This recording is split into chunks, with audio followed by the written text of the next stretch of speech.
Hi, I'm Marilyn Singleton. I work at Kingston Elementary School in Benton out of Bossier Parish, Louisiana.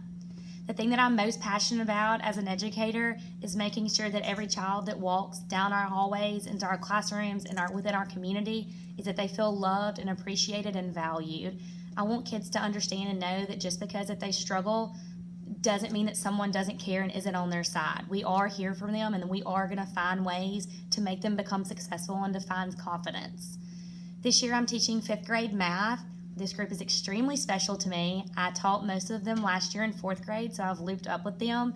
We came in this year already having a firm foundation and a lot of bonding moments that already happened, and we've continued to build on those, and they just exemplified this year. These kids, watching them from last year into this year and the things that they struggled with and that they are overpowering and conquering and still have not giving up on, and the skills they are mastering is blowing me away. I've enjoyed watching these children with their peers around them are their biggest cheerleaders. They're always standing beside them and encouraging them and promoting them. Today's lesson is out of Eureka Math. It is Module 3. We are at the end of the module, so we are reviewing for our end of module assessment, our formal assessment at the end of this week. We also incorporate ZERM, which is our computer portion. The standards that are covered today are the addition and subtraction fractions. This is something that they learned in 4th grade, so it's easy for me to go back and say, hey, do you remember when we did that? And bring up some activities and skills, and they remember the things that they struggle with and that they understand better this year and have even more confidence that they can remember where they started at. These standards are foundational standards that are going to be used in algebra. I was previously an Algebra 1 and 8th grade math teacher, so I know how important that they are, and I know where children kind of slip through the cracks and then they get to algebra, 8th grade algebra, and they don't know what to do and are stuck and struggle. I'm making sure that I'm building very strong foundational set for them so that this will not occur and the gaps will end.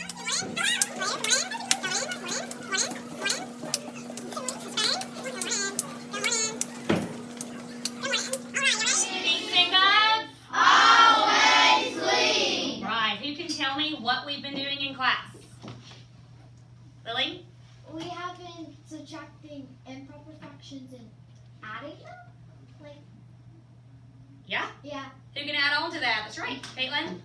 We have been adding and subtracting unlike units for fractions. Good. Who can tell me what unlike units means? Braylon? Common denominators. Talking about with their common denominators and making them the same. Good. Sanaya? Unlike units are when two denominators are different. Very good. All right. We are going to start with an improper fraction, and you are going to see if you can simplify it. You got your boards? Yes, Right. Who can give me an example of an improper fraction? Kazam? 5/4. 5/4. See if you can simplify it.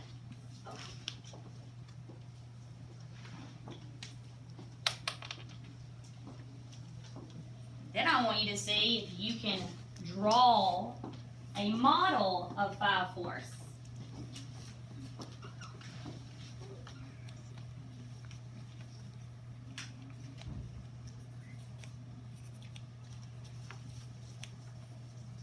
Very good.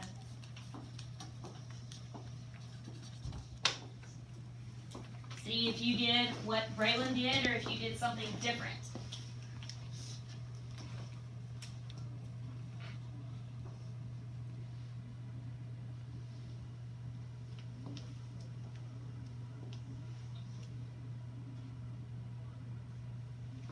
Good. Can anybody add more to Braylon's picture to make it look better?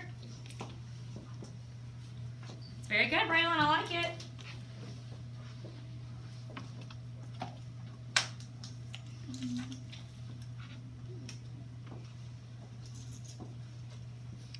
See if you can figure out what Caitlin's doing.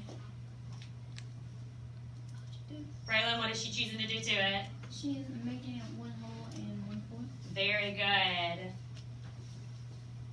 All right.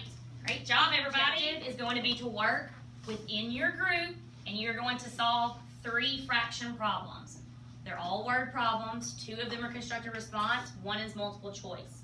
within your group, when you get yours, you may work them separately and then discuss them and figure out what's the best plan of action. After you figure out what you're going to do, you're going to take your slip. This is the pink table. They're going to answer theirs completely and go post it on the correct numbers around the room. After we have done that, then we'll all go through and we'll discuss all the problems. So we have a question? No? You ready? Yes, All right, let's get to work and see what you can do. So that would make a whole, but then it also has 1/5. And it asks how much you have left. The club gets on So she would, she has 3/4. She has 3/4 left. Very good. Very good. Great. But that's good that you were thinking about that. That is true. The chart below indicates how much of the book Emery student read. Each 3/4 is left.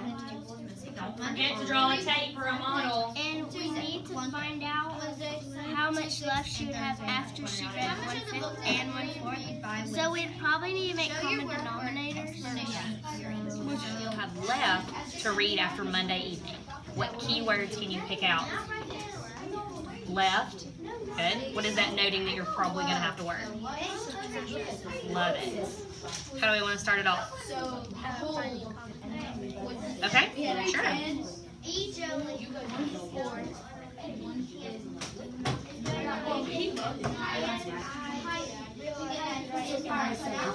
Now we need to subtract. All right, y'all did a great job collaborating and working on all the problems, really listening to what your partner had to say and knowing that there's more than one way to work a problem. Now we're going to do another one, but instead of working in 4s, you're going to work in a duo. So we're going to do our stand up, hand up, pair up. So everybody stand, push your chair in. Put your hand up. You may go find a pair. Then you will need to find somewhere to sit in the room. You're just like, You have 20 seconds to get everything you need. Classroom and find your Module 3 review quiz. While you were in this and you were working them, is one person working and clicking? No. No, we are working together. If one doesn't understand, you need to be the shoulder partner that helps. If you have a question and you both can't figure it out, I will come assist. You got it? So 1/3 plus 1/2. so common denominator of 3 and 2 would be With 6. So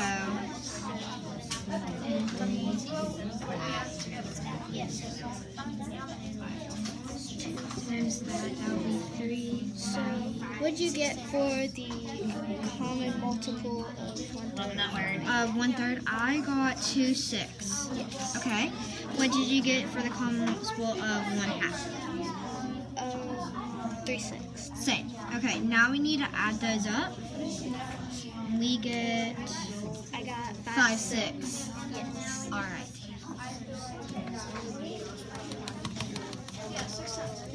Next question. I like these two because they organize their work. Like they split part A and part B. And I also like how this one used a variable to explain that that is what you're trying to figure out. And all of them seem to got the same answer on part A and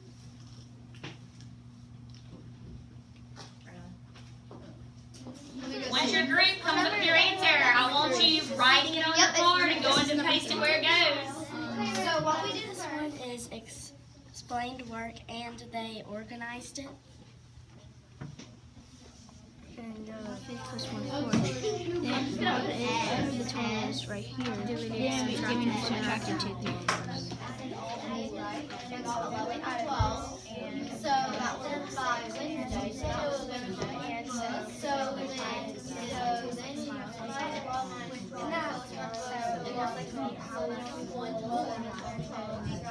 Okay. What theirs is about, theirs have what they trying to get the answer, and they use the No, it doesn't mean you feel like you did it right. You found the right words. You did the right problem. So is there another answer that is equivalent? Was today's activity successful? Why or why not? Today's activity was successful because it helped us understand fractions better, and we got to work with our groups, and work together to figure out the problem. Where did you stumble at today, and how did you overcome it? I stumbled on a word problem that I didn't know how to do, and my teammate showed me how to do it, and he drew out lots of examples so I would know how to do it, and he explained to me what I needed to subtract and add, and then I understood it. Who are we? Okay, it's reflection time. I can definitely say that my students met my objective and even exceeded my expectations today. They were able to collaborate with each other and solve fraction problems. They can do this verbally and through written expression. It was evident in watching them as they walked around and discussed with each other problems that weren't even theirs that someone else had worked. They could fully explain what had happened. They were able to tell you where problems were worked differently, but still explain how both of theirs worked and both answers were correct. They also went through and did a review quizzes as a partner group with each other for 10 groups. They had a 93% accuracy.